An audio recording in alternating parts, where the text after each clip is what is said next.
ونسلم على رسوله الكريم أما بعد فأعوذ بالله من الشيطان الرجيم بسم الله الرحمن الرحيم قال الله تعالى في كلامه المجيد والفرقانه الحميد ألا إن أولياء الله لا خوف عليهم ولا هم يحزنون الذين آمنوا وكانوا يتقون صدق الله العظيم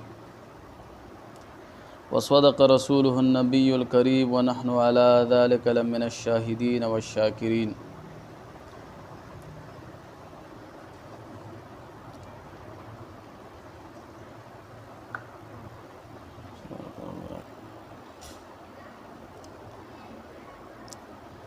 پچھلے درس میں ہم نے اخن پنجو بابا رحمۃ اللہ تعالی علیہ کے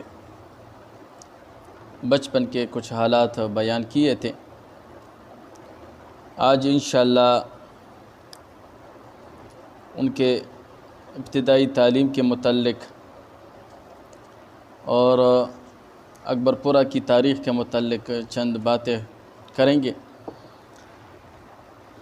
اخن پنجو سرکار رحمۃ اللہ تعالی علیہ نے ابتدائی تعلیم اپنے والد محترم حضرت سید برہان الدین المعروف غازی بابا رحمۃ اللہ تعالی علیہ سے حاصل کی اور مزید تعلیم چوہا گجر گاؤں میں ایک جید عالم رہتا تھا جو جامع علوم اور فنون کا مالک تھا اور متقی اور پرہیزگار انسان تھا. حضرت شیخ المشائخ سلطان المشائخ سلطان الاولیاء حضرت سیدنا و مرشدنا اخن پنجو سرکار رحمۃ اللہ تعالی علیہ نے اور ان کے بھائی حضرت شیخ المشائخ سلطان المشائخ حضرت مولانا عبد الرحیم صاحب رحمۃ اللہ تعالی علیہ نے ان سے علم حاصل کیا. اسی مکتب سے جب یہ دونوں حضرات فارغ ہو گئے تو مزید تعلیم کے لیے یہ دونوں بھائی ہندوستان تشریف لے گئے اور ان کی والدہ محترمہ اور ان کے والد محترم مولانا سید برہان الدین غازی بابا رحمۃ اللہ علیہ اور ان کے دادا سید کیداد شاہ بابا رحمۃ اللہ علیہ چوہا گجر میں رہ گئے.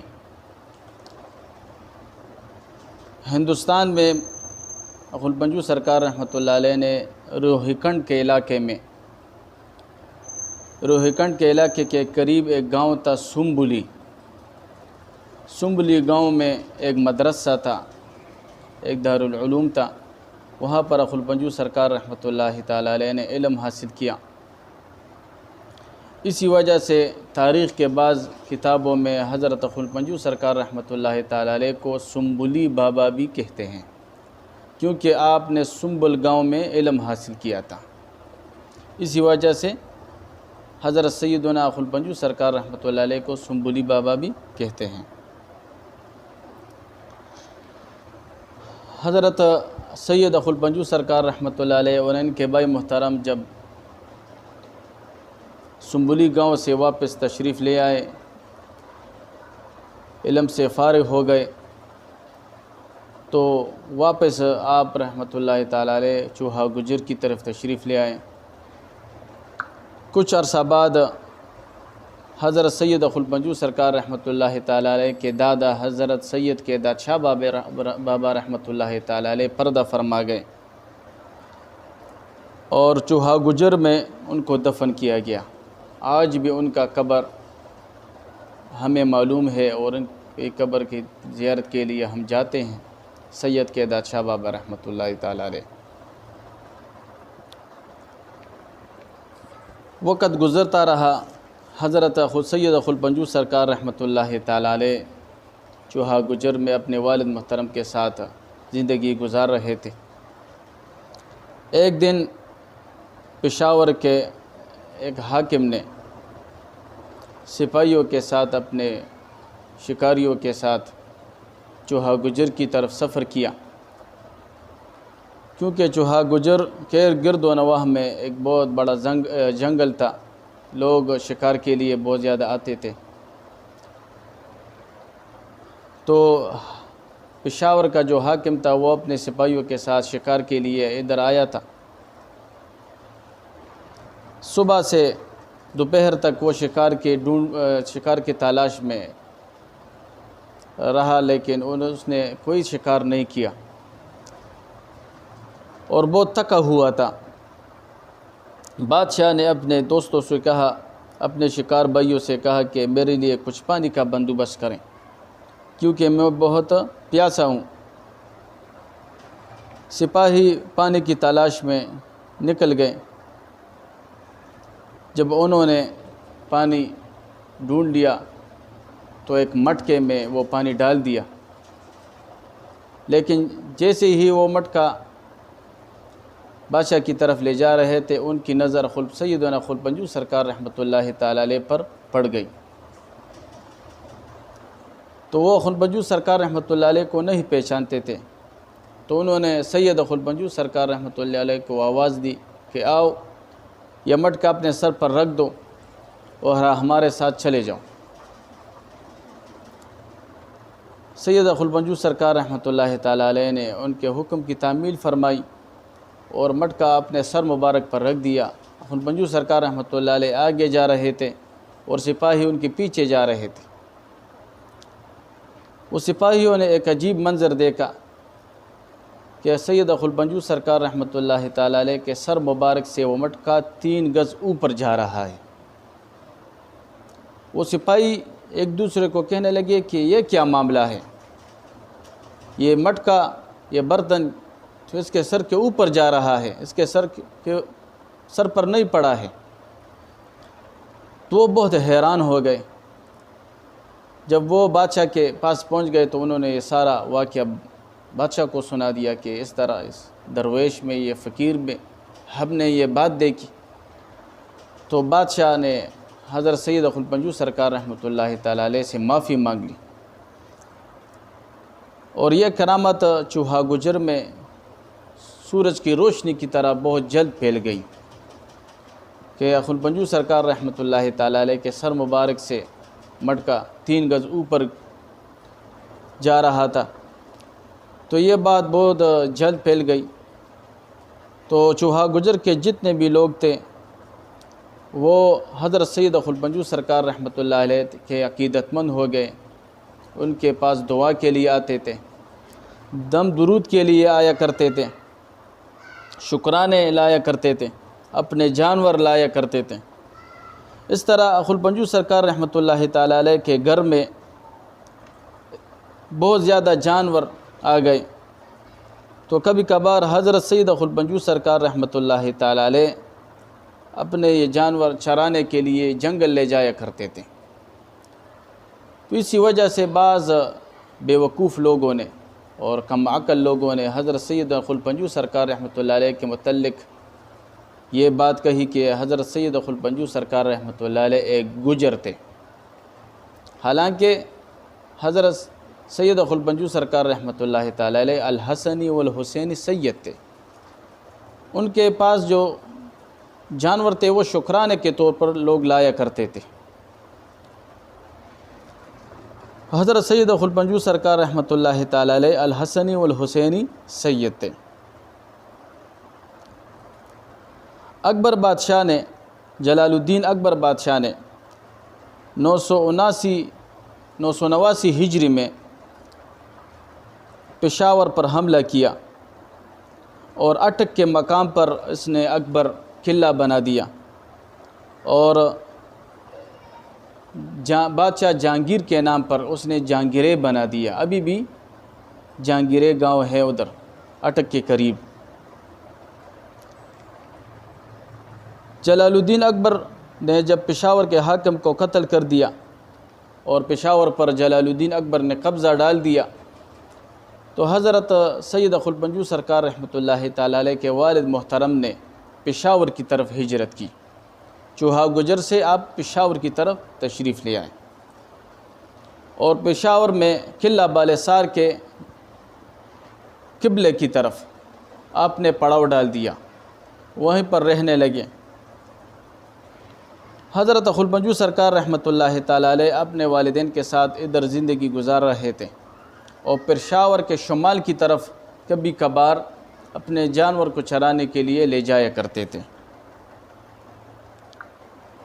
اسی دوران حضرت سیدنا خلپنجو سرکار رحمۃ اللہ تعالیٰ علیہ کے والد محترم سید برہان الدین المعروف غازی بابا رحمۃ اللہ تعالیٰ علیہ انتقال کر گئے، اور قلعہ بالِ سال کے قریب نزدیک ہی قبلے کی طرف ان کو دفن فرما دیا۔ کچھ عرصہ بعد ان کی والدہ محترمہ بھی انتقال کر گئی، اور وہ بھی حضرت سیدنا خلپنجو سرکار رحمۃ اللہ تعالیٰ علیہ نے اپنے والد محترم کے ساتھ نزدیک دفن کر دی۔ حضرت جلال الدین اکبر حضرت سید خلپنجو سرکار رحمۃ اللہ علیہ کے بہت عقیدت مند تھے، بڑے عقیدت مند تھے، ملاقات کے لیے اکثر آیا کرتے تھے۔ تاریخ کے کتب میں ہے کہ شکرانے کے طور پر حضرت خلپنجو سرکار رحمۃ اللہ تعالیٰ علیہ کے لیے پشاور میں کچھ زمین جلال الدین اکبر نے خلپنجو سرکار رحمۃ اللہ علیہ کے لیے وقف کر دی تھی، جس پر آج باچا خان چوک، جنا پارک، سورے پل، ریڈیو اسٹیشن، شفاخانہ حیوانات اور ہائی کورٹ بنا ہوا ہے۔ یہ سب خلپنجو سرکار رحمۃ اللہ علیہ کے نام پر جلال الدین اکبر نے وقف کر دی تھی۔ جب حضرت خلپنجو سرکار رحمۃ اللہ تعالیٰ علیہ کے والدین کریمین وفات پا گئے تو حضرت سید خلپنجو سرکار رحمۃ اللہ علیہ اپنے بھائی کے ساتھ سید عبدالرحیم رحمۃ اللہ تعالیٰ علیہ کے ساتھ ایک بار پھر اکبر پورہ کی طرف تشریف لے آئے۔ اکبر پورہ کب بنا ہوا تھا؟ جب 961 ہجری میں شوال کے مہینے میں بمطابق 553 عیسوی میں نصیر الدین ہمایون بادشاہ ہندوستان پر حملہ کر رہے تھے، تو وہ ایران کی طرف سے آ رہا تھا۔ اس نے کئی دن سفر کیا، اور نصیر الدین ہمایون بادشاہ نے اپنے قافلہ والوں کو بتا دیا کہ کہیں کس جگہ پر آرام کرنے کا ارادہ ہے میرا، کہ کسی جگہ پر ہم پڑاؤ ڈال دیں اور کچھ دن ادھر آرام کر لے، پھر وہاں سے ہو کے ہندوستان پر انشاءاللہ ہم حملہ کریں گے۔ تو وہ اسی اکبر پورہ نصیر الدین ہمایون بادشاہ نے اسی اکبر پورہ میں پڑاؤ ڈال دیا۔ اس وقت اس گاؤں کا اکبر پورہ نام نہیں تھا۔ نصیر الدین ہمایون بادشاہ کے ساتھ اس قافلہ میں ایک درویش بھی تھا، ایک مجذوب فقیر بھی تھا۔ اس نے اس اکبر پورہ گاؤں کی مٹی اٹھا لی اور سونگھ لی، تو نصیر الدین ہمایون بادشاہ کو وہ کہنے لگا کہ بادشاہ سلامت، اس گاؤں میں اس جگہ پر آنے والے وقت میں ایک غوث آ رہا ہے، اللہ کے ایک نیک بندہ آ رہا ہے۔ تو نصیر الدین ہمایون بادشاہ نے جب یہ بات سنی تو اس نے فوراً چارباغ گاؤں کی بنیاد ڈال دی۔ ابھی بھی چارباغ گاؤں ہے، ہمارے اکبر پورہ گاؤں کے نزدیک ہے۔ پھر چارباغ گاؤں زمانے کے ساتھ ساتھ زخی چارباغ کے نام پر تبدیل ہو گیا۔ پھر نصیر الدین ہمایون بادشاہ نے اس چارباغ گاؤں کی حد بندی کی اور اس جنگل میں پلاٹ بنا لیے، اچھے اچھے مکانات بنا لیے، بہترین حجرے بنا لیے، اور اپنے 11 سالہ بیٹے کے نام پر یہ گاؤں بنا لیا اور اکبر پورہ اس کا نام رکھ دیا۔ نصیر الدین ہمایون بادشاہ نے اس گاؤں کا نام اکبر پورہ رکھ دیا۔ نصیر الدین ہمایون بادشاہ نے یہ حکم جاری کیا تھا کہ اس گاؤں میں صرف داؤد زئی کے لوگ رہیں گے، یوسف زئی کے لوگ ادھر نہیں رہیں گے، کیونکہ یوسف زئی کے لوگ بہت شریر ہے، تو ایسا نہ ہو کہ اس گاؤں کو وہ نقصان پہنچائے۔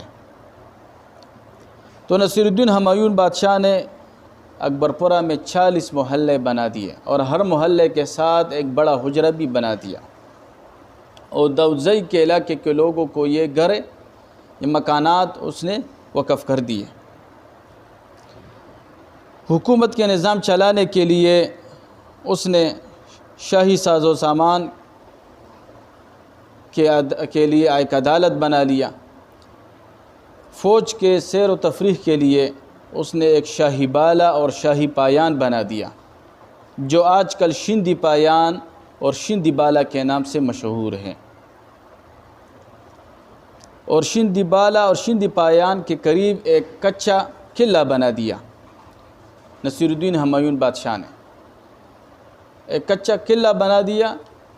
اس قلعے سے اکبر پورہ کی نگرانی ہوا کرتی تھی۔ اس قلعے پر فوج نگرانی کرتے تھے۔ اکبر پورہ کی تعمیر کے 30 سال بعد حضرت سید خلپنجو سرکار رحمۃ اللہ تعالی علیہ 48 سال کی عمر میں اکبر پورہ تشریف لے آئے۔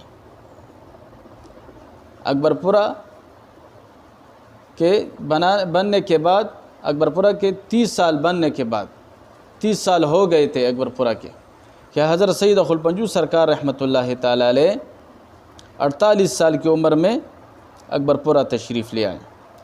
اس وقت اکبر پورہ میں داؤدزئی لوگوں کی اکثریت تھی، اور بادشاہ نے ہر محلے میں ایک بڑا حجرہ بنا لیا تھا۔ تو سید خلپنجو سرکار رحمۃ اللہ تعالی علیہ جب اکبر پورہ تشریف لے آئے تو انہوں نے پہلا کام کیا سید خلپنجو سرکار رحمۃ اللہ تعالی علیہ جب اکبر پورہ تشریف لے آئے تو انہوں نے پہلا کام یہ کیا کہ انہوں نے مسجد تعمیر کروائی، کیونکہ سارے اکبر پورہ گاؤں میں مسجد نہیں تھی، اور وہ مسجد ابھی بھی ہے، کھجور مسجد کے نام سے وہ مشہور ہے۔ ابھی بھی اسی جگہ پر وہ مسجد بنی ہوئی ہے، لیکن وہ پرانے وقت کی نہیں ہے۔ خلپنجو سرکار رحمۃ اللہ تعالی علیہ ادھر عبادت کیا کرتے تھے، ذکر و اذکار میں مصروف رہا کرتے تھے، لوگوں کو تبلیغ کیا کرتے تھے۔ اسی مسجد میں حضرت سید خلپنجو سرکار رحمۃ اللہ تعالی علیہ نے 10 سال گزارے۔ 10 سال گزارنے کے بعد حضرت سید خلپنجو سرکار رحمۃ اللہ تعالی علیہ نے اکبر پورہ گاؤں کے درمیان میں ایک مسجد تعمیر فرمائی، اور وہ پختہ مسجد تعمیر فرمائی۔ سارے گاؤں میں یہ مسجد پختہ تھی، آج تک یہ مسجد پختہ مسجد کے نام سے مشہور ہے۔ اور حضرت سید خلپنجو سرکار رحمۃ اللہ تعالی علیہ نے اسی مسجد میں 40 سال گزارے، اور حضرت سید خلپنجو سرکار رحمۃ اللہ علیہ نے اس کے ساتھ ایک استانہ بھی تعمیر فرما دیا، اور اسی مسجد کے قریب حضرت سید خلپنجو سرکار رحمۃ اللہ تعالی علیہ کا گھر ابھی بھی موجود ہے۔ اس گھر میں حضرت سید خلپنجو سرکار رحمۃ اللہ علیہ کے کچھ تبرکات آج بھی موجود ہے۔ حضرت سید خلپنجو سرکار رحمۃ اللہ علیہ کے گھر کا چولہا ابھی بھی موجود ہے۔ جب حضرت خلپنجو سرکار رحمۃ اللہ علیہ پردہ فرما گئے تو جہاں پر ان کو غسل دیا گیا تھا وہ جگہ آج بھی موجود ہے، اور تبرکاً اور نشان کے طور پر وہاں پر ایک قبر بنائی گئی ہے تاکہ لوگوں کو یاد رہے۔ تو حضرت سید خلپنجو سرکار رحمۃ اللہ علیہ نے پختہ مسجد کی بنیاد رکھی، اور ادھر خلپنجو سرکار رحمۃ اللہ تعالی علیہ نے دین اسلام کی تبلیغ شروع فرمائی۔ حضرت سید خلپنجو سرکار رحمۃ اللہ تعالی علیہ جب اکبر پورہ تشریف لے آئے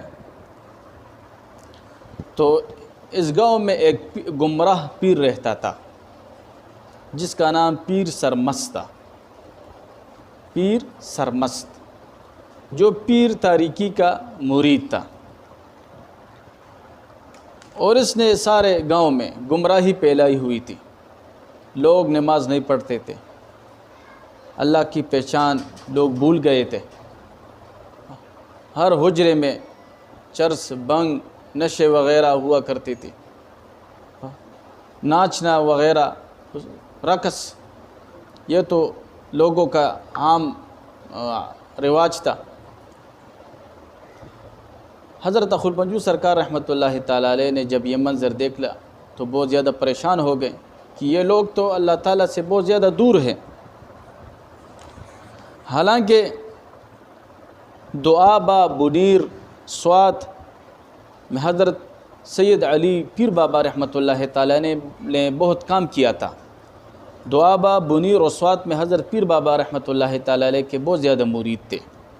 یوسف زئی میں حضرت اخوند درویزہ بابا رحمۃ اللہ تعالیٰ علیہ کے بہت زیادہ مرید تھے، اور ادھر داؤد زئی میں لوگ بدعات میں مصروف تھے، لوگ جو ہے نا اللہ تعالیٰ سے دور ہو رہے تھے، گمراہی کی طرف جا رہے تھے۔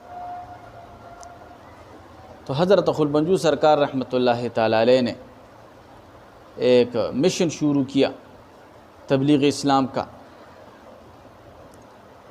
حضرت سید اخو الپنجو سرکار رحمۃ اللہ علیہ نے درس و تدریس شروع کی، لوگوں کو ارکان اسلام کی دعوت دیتے رہیں، کلمہ طیبہ کی تلقین کرتے رہیں، نماز کی تلقین فرماتے رہیں، روزوں کی تلقین فرماتے رہیں، حج کی تلقین فرماتے رہیں۔ آہستہ آہستہ لوگوں کی زندگی بدلتی رہی، لوگوں کو وظائف دیتے رہے حضرت سید اخو الپنجو سرکار رحمۃ اللہ تعالیٰ علیہ۔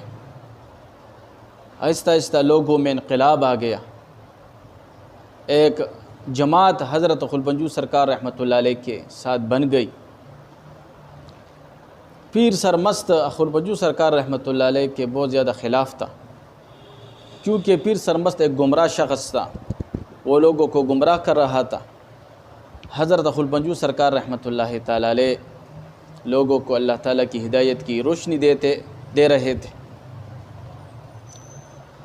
تو آخرکار حضرت اخو الپنجو سرکار رحمۃ اللہ تعالیٰ علیہ اپنے مشن میں کامیاب ہو گئے، اور سارے اکبر پورہ گاؤں کا نقشہ ان کی برکت سے تبدیل ہو گیا۔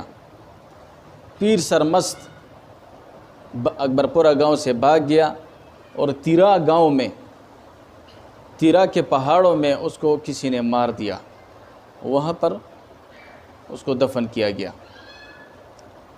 حضرت سید اخو الپنجو سرکار رحمۃ اللہ تعالیٰ علیہ کو حضرت اخو الپنجو کیوں کہتے ہیں؟ حالانکہ آپ کا نام سید عبد الوہاب ہے، تو اس کے دو وجوہات ہیں،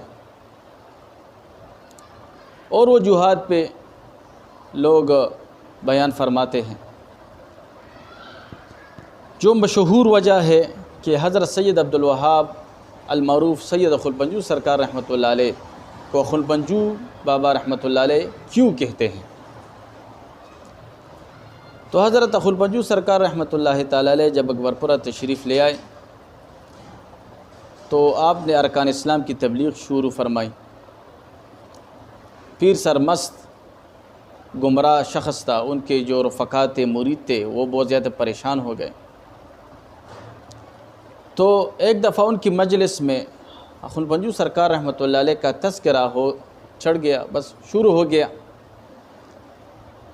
تو پیر سرمست نے طنزاً اور نفرت کے طور پر حضرت سید عبد الوہاب رحمۃ اللہ علیہ کے بارے میں کہا کہ وہ تو صرف اخون پنجو ہے، یعنی اخون کہتے ہیں یہ ایرانی زبان کا لفظ ہے، اخون کہتے ہیں استاذ کو، عالم کو کہتے ہیں، اور پنجو ارکان اسلام کے وجہ سے اس نے کہا کہ ارکان اسلام کے ارکان 5 ہے، تو اسی وجہ سے اس نے پیر سرمست نے ان کو پنجو کہا کہ صرف پنج بینا اسلام کی تعلیم دیتا ہے اور اس کو اور کچھ نہیں آتا۔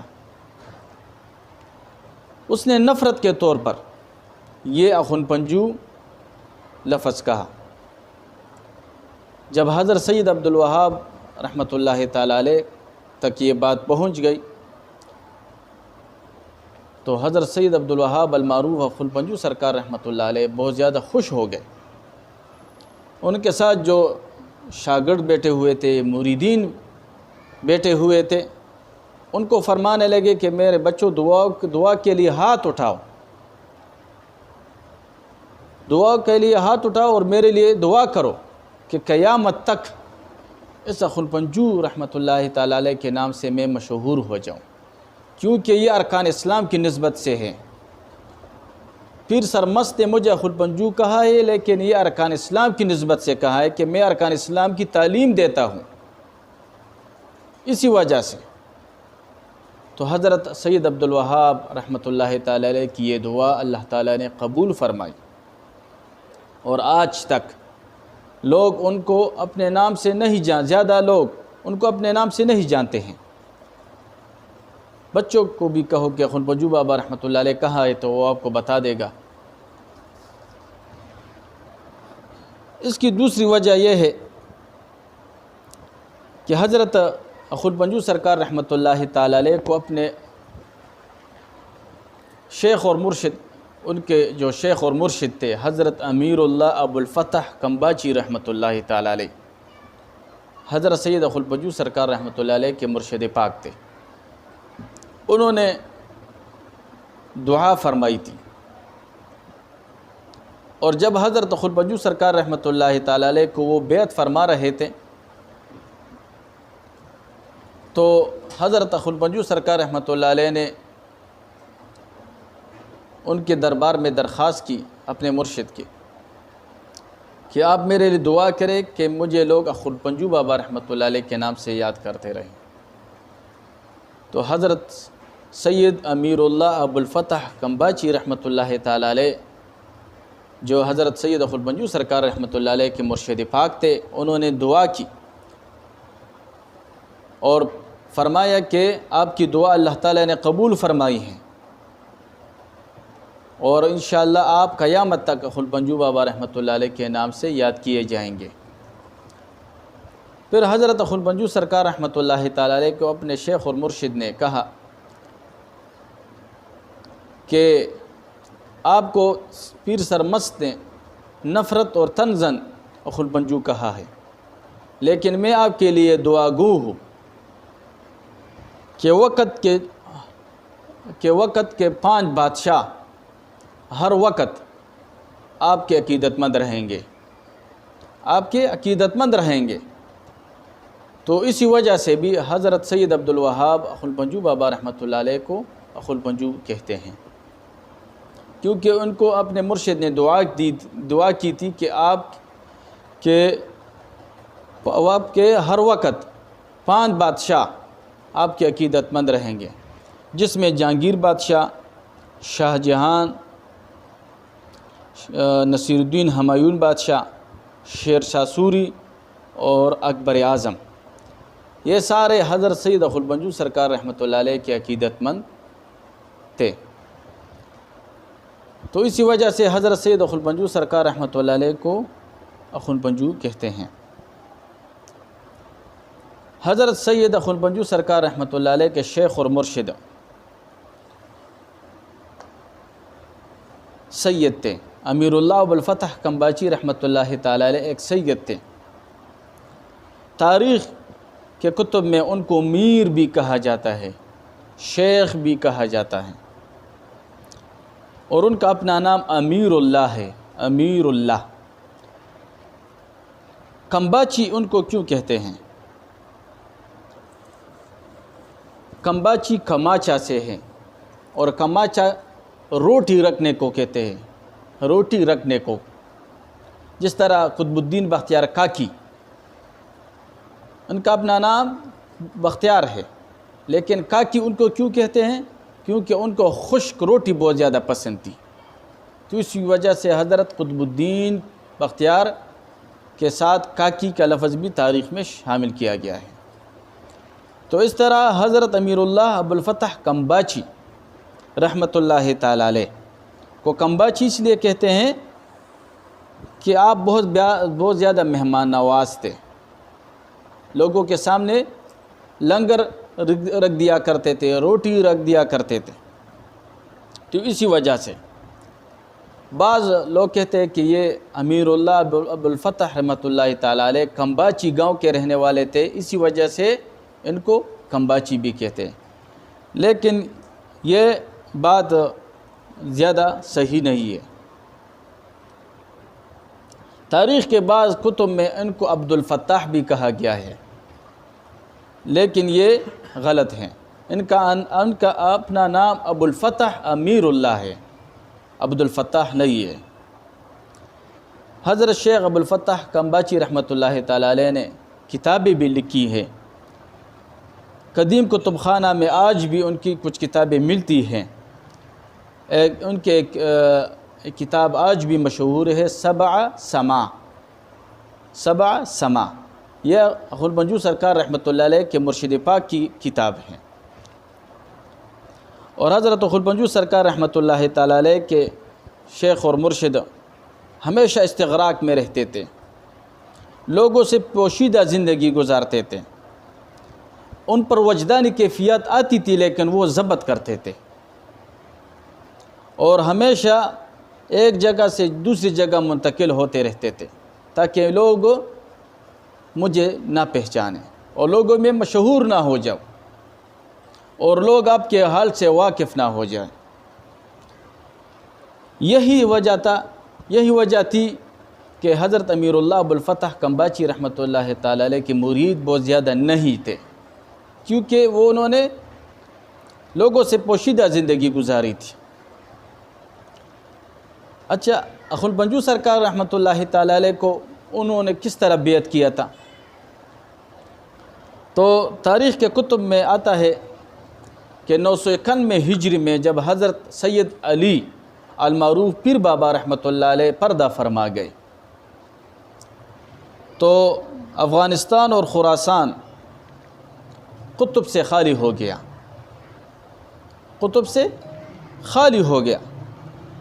تو اسی وقت اللہ تعالیٰ نے چاہا کہ یہ شمع پھر روشن فرماؤں، اور حضرت امیر اللہ ابوالفتح کمباچی رحمۃ اللہ تعالیٰ علیہ کے ہاتھ پر حضرت سید غلام منجو سرکار رحمۃ اللہ تعالیٰ علیہ نے 993 ہجری میں بیعت کی۔ حضرت امیر اللہ ابوالفتح کمباچی رحمۃ اللہ علیہ ہندوستان سے اسپیشل پشاور کی طرف اکبرپورہ گاؤں میں غلام منجو سرکار رحمۃ اللہ تعالیٰ علیہ کو بیعت کرنے کے لیے تشریف لے آئے۔ حالانکہ امیر اللہ ابوالفتح کمباچی رحمۃ اللہ علیہ کو مرید کرانے کا شوق نہیں تھا، لوگوں کو مرید کرانے کا شوق نہیں تھا، لیکن یہ کیوں اسپیشل ہندوستان سے پشاور کی طرف تشریف لے آئے؟ ان کو رسول اللہ صلی اللہ علیہ وآلہ وصحبہ وسلم نے حکم دیا تھا کہ آپ جلدی جائیں، کیونکہ افغانستان اور خراسان قطب سے خالی ہو گیا ہے۔ حضرت سید علی ترمیزی رحمۃ اللہ تعالی علیہ انتقال فرمائے گئے ہیں، اور آپ جلدی حضرت سید عبدالوہاب المعروف غلام منجو سرکار رحمۃ اللہ علیہ کو چشتیہ صابریہ میں بیعت دے دیں اور اپنی طرف سے خلافت بھی دے دیں، اور جو کچھ آپ کو اپنے شیخ اور مرشد جلال الدین تانسری رحمۃ اللہ علیہ کی طرف سے ملا ہے وہ سب کچھ حضرت سید عبدالوہاب رحمۃ اللہ تعالی علیہ کو سپرد کر دیں۔ حضرت سید امیر اللہ ابوالفتح کمباچی رحمۃ اللہ تعالی علیہ نے اسی طرح کیا جس طرح ان کو حکم ہوا تھا۔ اکبرپورہ تشریف لے آئے، چشتیہ صابریہ میں حضرت سید عبدالوہاب رحمۃ اللہ تعالی علیہ کو بیعت فرما دیا، اور جو ان کو اپنے شیخ اور مرشد کی طرف سے ملا تھا وہ سب کچھ حضرت سید غلام منجو سرکار رحمۃ اللہ علیہ کے حوالے کر دیا۔ حضرت سید غلام منجو سرکار رحمۃ اللہ تعالی علیہ ان اوراد میں، ان وظائف میں مصروف رہے، اور حضرت سید امیر اللہ ابوالفتح کمباچی رحمۃ اللہ تعالی علیہ اگلے دن مکہ معظمہ کی طرف تشریف لے گئے، اکبرپورہ سے مکہ معظمہ کی طرف تشریف لے گئے۔ مکہ معظمہ سے پھر وہ مدینہ منورہ کی طرف تشریف لے گئے، اور مدینہ منورہ سے ان کو حکم ہوا کہ آپ بلخ کی طرف تشریف لے جائیں۔ تو حضرت سید امیر اللہ ابوالفتح کمباچی رحمۃ اللہ علیہ نے آخری عمر بلخ میں گزاری، اور بلخ میں ان کا مزار اقدس بھی ہے اور مرجع الخلائق ہے۔ لوگ آتے ہیں ان کے مزار پر اور دعائیں مانگتے ہیں، ان کے وسیلے سے لوگوں کی حاجتیں اللہ تعالیٰ پوری فرماتا ہے۔ حضرت سید اخو البنجو سرکار رحمۃ اللہ تعالیٰ علیہ کے وظائف کا معمول کیا تھا؟ حضرت سید اخو البنجو سرکار رحمۃ اللہ تعالیٰ علیہ جب تہجد کے لیے اٹھتے تھے تو صبح کی نماز تک آپ اس مزاج میں مصروف رہتے تھے، اللہ اللہ اللہ کے ذکر میں مصروف رہتے تھے اخو البنجو سرکار رحمۃ اللہ علیہ۔ پھر جب صبح کی نماز پڑھ لیتے تھے تو اس کے بعد سانس کے ذریعے ذکر فرماتے تھے، اور دوپہر تک آپ کا یہ معمول رہتا تھا کہ سانس کے ذریعے آپ ذکر فرماتے تھے۔ دوپہر کے بعد آپ کے لولا فرماتے تھے، کچھ آرام فرما لیتے تھے، اور دوپہر سے عصر تک آپ اپنے گھر میں تشریف فرما ہوتے تھے، گھر سے نہیں نکلتے تھے۔ پھر عصر کی نماز کے لیے باہر تشریف لاتے تھے، اور عصر کی نماز سے مغرب تک پھر وظائف میں مصروف ہوتے تھے، اور مغرب کی نماز کے بعد عشاء تک تصور شیخ میں کام کرتے تھے۔ آپ اپنے شیخ اور مرشد کے تصور میں اسی طرح بیٹھے رہتے تھے، آنکھ بند کر کے حضرت سید اخو البنجو سرکار رحمۃ اللہ تعالیٰ علیہ بیٹھا کرتے تھے۔ تاریخ کے کتب سے ہمیں یہ پتہ لگتا ہے کہ حضرت سید اخو البنجو سرکار رحمۃ اللہ علیہ کی ملاقات اپنے شیخ اور مرشد سے صرف ایک بار ہوئی ہے، کیونکہ حضرت سید امیر اللہ ابوالفتح کمباچی رحمۃ اللہ علیہ نے ان کو بیعت فرما دیا اور آپ مکہ معظمہ کی طرف تشریف لے گئے۔ پھر مکہ معظمہ سے مدینہ منورہ اور مدینہ منورہ سے بلخ تشریف لے آئے، اور بلخ میں ان کا انتقال ہو گیا۔ تو تاریخ کے تصوف کے کتب سے ہمیں یہ معلوم ہوتا ہے کہ حضرت سید اخو البنجو سرکار رحمۃ اللہ علیہ کی ملاقات اپنے شیخ اور مرشد سے صرف ایک بار ہوئی ہے، ایک بار ملاقات ہوئی ہے، لیکن ان کو اپنے شیخ اور مرشد سے سب کچھ ملا تھا، سب کچھ ملا تھا۔ چشتیہ سلسلہ میں تصور شیخ بہت زیادہ ضروری ہیں، نقشبندیہ سلسلہ میں صحبت شیخ بہت زیادہ ضروری ہوتا ہے، اور چشتیہ سلسلہ میں تصور شیخ بہت زیادہ ضروری ہوتا ہے۔ حضرت شیخ شہاب الدین سہروردی رحمۃ اللہ تعالیٰ علیہ کو ایک مرید نے خط لکھ دیا کہ میرے شیخ بہت عرصہ ہو گیا ہے میں نے آپ کی ملاقات نہیں کی، اور میں چاہتا ہوں کہ آپ کے ساتھ جلد ملاقات کے لیے آ جاؤں، آپ کی یاد بہت یاد آ رہے ہیں۔ تو حضرت شیخ شہاب الدین سہروردی سے مبارک رحمۃ اللہ علیہ نے جواباً خط لکھ دیا اور فرما دیا، اے میرے مرید، اے میرے بچے، ہمارے سلسلے میں اگر کوئی مرید اپنے شیخ سے دور ہو تو یہ کوئی باک نہیں ہے، اس سے کچھ فرق نہیں پڑتا۔ اس کی بجائے آپ اپنے نفس کے شر سے اپنے آپ کو دور رکھو، اپنے آپ کو نفس کے شر سے دور رکھو، تو میرا فیض جو ہے نا آپ کو ادھر اللہ تعالیٰ دے گا۔ میرا جو فیض اور برکت ہے اپنے گھر پر ہی آپ کو اللہ تعالیٰ دے گا، لیکن اپنے نفس کے شر سے اپنے آپ کو دور رکھو۔ تو حضرت سید شیخ اخو البنجو سرکار رحمۃ اللہ تعالیٰ علیہ نے صرف ایک مرتبہ اپنے شیخ و مرشد کے ساتھ ملاقات کی تھی، لیکن انہوں نے اپنے شیخ اور مرشد کی نقش قدم پر زندگی گزاری تھی۔ حضرت شیخ البنجو سرکار رحمۃ اللہ تعالیٰ علیہ پر اکثر استغراء کی حالت بھی طاری ہوتا تھا۔ ان کی سوانح میں آتا ہے کہ حضرت شیخ البنجو سرکار رحمۃ اللہ تعالیٰ علیہ اکثر یاد الہی میں اس طرح مستغرق ہو جاتے تھے کہ اکثر نماز کا وقت ہو جاتا تھا تو ان کے خاص مریدین ان کے کندھوں پر زور دیتے تھے، سید خلفنجو سرکار رحمۃ اللہ تعالیٰ علیہ کے کندھوں پر زور دیتے تھے اور حق حق حق کے نعرے لگاتے تھے، تو اس سے خلفنجو سرکار رحمۃ اللہ تعالیٰ علیہ کی استغراق کی حالت ختم ہو جاتی تھی اور آپ نماز کے لیے اٹھ جاتے تھے۔ اکثر اوقات ایسا بھی ہوتا تھا کہ حضرت سید خلفنجو سرکار رحمۃ اللہ علیہ کلمہ طیبہ کے ذکر میں لا الہ الا اللہ لا الہ الا اللہ کے دوران استغراق میں چلے جاتے تھے، استغراق میں چلے جاتے تھے، بے ہوش ہو جاتے تھے۔ جب نماز کا وقت ہو جاتا تھا تو ان کے مریدین الا اللہ الا اللہ الا اللہ کا ورد شروع کر لیتے تھے۔ تو اس طرح خلفنجو سرکار رحمۃ اللہ علیہ کچھ وقت بعد استغراق کی حالت سے باہر آ جاتے تھے اور پھر نماز کے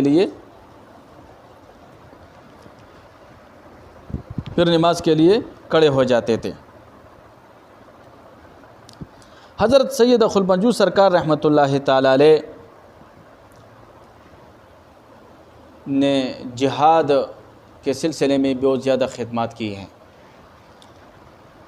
ان کے ارشادات کے مطابق ان کی مریدین عباسین کوہستان، سوات کوہستان، دیر، باجوڑ کوہستان کے علاقے میں جہاد کیا تھا، اور آپ کے مشہور مجاہدین جو آپ کے مریدین بھی تھے، حضرت سید اخن سالاک رحمۃ اللہ علیہ، حضرت ملا مست علی خان رحمۃ اللہ علیہ، حضرت عمرہ خان رحمۃ اللہ تعالیٰ علیہ، حضرت شیخ جانان رحمۃ اللہ تعالیٰ علیہ، حضرت شیخ باگو خان رحمۃ اللہ علیہ، حضرت شیخ بڑو خان رحمۃ اللہ علیہ، اور حضرت مولانا نور محمد رحمۃ اللہ تعالیٰ علیہ، یہ خلفنجو سرکار رحمۃ اللہ علیہ کے مجاہدین مریدین تھے جو جہاد کے لیے حضرت سید خلفنجو سرکار رحمۃ اللہ علیہ ان کو بیچتے تھے۔ ایک دفعہ حضرت خلفنجو سرکار رحمۃ اللہ علیہ نے حضرت اخن سالاک رحمۃ اللہ تعالیٰ علیہ کو شمالی کوہستان کی طرف بھیج دیا، شمالی کوہستان کی طرف بھیج دیا۔ حضرت سید خلفنجو سرکار رحمۃ اللہ علیہ نے ان کو فرمایا کہ شمالی کوہستان کے لوگ نافرمان ہو گئے ہیں، انہوں نے اللہ تعالیٰ سے بغاوت کی ہے، وہ دین اسلام سے پیر گئے ہیں، اے اخن سالاک تم جاؤ اور وہاں پر لوگوں کو کلمہ حق کی دعوت دو، اگر وہ لوگ کلمہ حق کی دعوت کو قبول نہ کریں تو ان کے خلاف جہاد کرو۔ تو حضرت اخن سالاک رحمۃ اللہ تعالیٰ علیہ روانہ ہو گئے۔ جب روانہ ہو گئے تو حضرت سید خلفنجو سرکار رحمۃ اللہ علیہ نے ان کے لیے دعا کی، فتح و نصرت کے لیے دعا کی، اور ساتھ فرمانے لگے کہ شیخ رحمکار رحمۃ اللہ علیہ جو حضرت بہادر بابا رحمۃ اللہ علیہ کے بیٹے تھے، فرمانے لگے کہ شیخ رحمکار کے پاس چلے جانا اور ان کو میرا سلام کہنا، اور ان کو یہ میرا پیغام دے کہ وہ آپ کو ایک بہت تکڑا اور طاقتور مجاہد دے دے تاکہ آپ کے ساتھ وہ بھی جہاد کرے، تاکہ آپ کی وہ امداد کرے، مدد کرے۔ حضرت شیخ اخن سالاک رحمۃ اللہ تعالیٰ علیہ جب حضرت کاکا صاحب رحمۃ اللہ تعالیٰ علیہ کے پاس پہنچ گئے تو حضرت خلفنجو سرکار رحمۃ اللہ علیہ کا سلام ان کو دے دیا۔ حضرت کاکا صاحب رحمۃ اللہ علیہ بہت زیادہ خوش ہو گئے، ان کا سلام لے لیا، اور پھر ان کو ایک اپنا تکڑا مرید حضرت جمیل بیگ صاحب رحمۃ اللہ تعالیٰ علیہ دے دیا، جو تاریخ میں چمبل بیگ کے نام سے یاد کیا جاتا ہے۔ چمبل بیگ یہ خیرآباد کا رہنے والا تھا اور حضرت خوشحال خان خٹک کا بھائی تھا چمبل بیگ، اور حضرت کاکا صاحب رحمۃ اللہ تعالیٰ علیہ کا مرید تھا، اور بہت زیادہ جہاد کے سلسلے میں بہت زیادہ طاقتور تھا، اور اکثر میدان جہاد میں اس پر وجد کی کیفیت بھی آتی تھی۔ جب اس پر وجد کی کیفیت آ جاتی تھی تو یہ جہاد کا نقشہ جو ہے نا وہ تبدیل کر لیتا تھا، اس پر دشمنوں پر جو ہے نا وہ غلبہ حاصل کر لیتا تھا۔ تو چنبل بیگ بھی حضرت اخن سالاک رحمۃ اللہ تعالیٰ علیہ کے ساتھ ہو گیا، اور ساتھ شیخ جانان رحمۃ اللہ تعالیٰ علیہ بھی، باگو خان رحمۃ اللہ تعالیٰ علیہ بھی ہو گیا، اور انہوں نے پہلے مداخیل اور حسن زئی کے علاقے پر حملہ کر دیا، جو کوہستان کے راستے میں آتا تھا یہ علاقہ، مداخیل اور حسن زئی۔ مداخیل اور حسن زئی میں ایک کافر رہتا تھا جس کا نام ڈوما تھا، ڈوما کافر کو حضرت اخن سالاک رحمۃ اللہ علیہ نے اسلام کی دعوت دی، لیکن وہ نہیں مانا، اس نے انکار کر دیا۔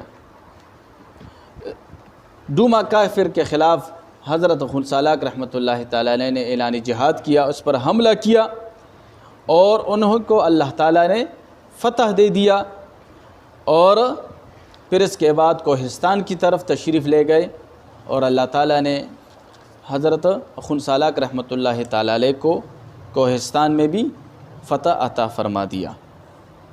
انشاءاللہ آنے والے درس میں حضرت اخن پنجو سرکار رحمۃ اللہ علیہ کے کرامات کے بارے میں انشاءاللہ باتیں کریں گے۔ وآخر دعوانا ان الحمدللہ رب العالمین۔